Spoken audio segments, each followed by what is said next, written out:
其實 Focus 由初代即係一生出嚟第一代嘅大哥，基本上就係講玩講 handling 啦。咁去到而家第三代，其實都係呢種感覺咯。唔係講笑，田口生啲聲都得1500cc 嘅啫。我1500要喎，師傅。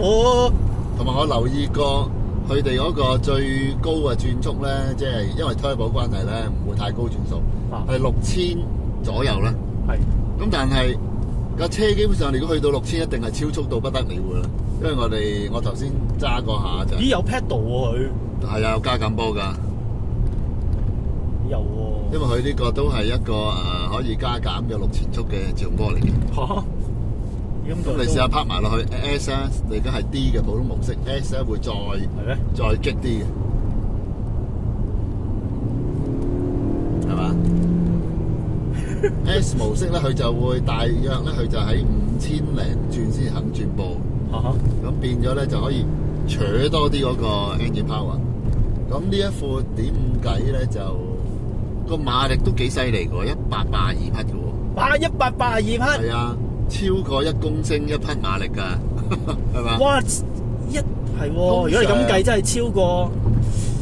因為2000年代都好啦，以前做唔到，以前啲係啊2000cc 1公升100匹馬力已經好巴閉㗎啦，2公升嘅 engine 就200匹馬力咯。而家係1.5公升都可以182匹，仲有佢個最大扭力係240 Nm 嘅喎，即係呢個牛頓米嘅喎。咦？佢提我轉波。你可以唔轉嘅，因為佢為咗慳油咧，呢副 EcoBoost 嘅 engine 咧，其實佢都係強調慳油。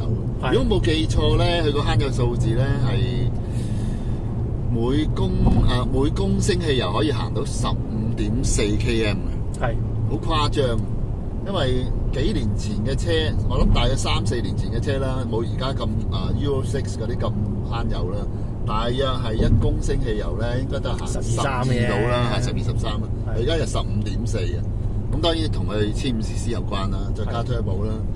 咁我覺得買呢架車嘅 point 係1500咯，咪就係個排費慳咗，慳翻唔少，哇！慳翻成差唔多接近1000幾2000蚊排費。如果對音響有要求嘅，咁呢一套 Sony 幫佢做嘅音響系統啦，咁其實都 OK 嘅，你唔需要特別去換。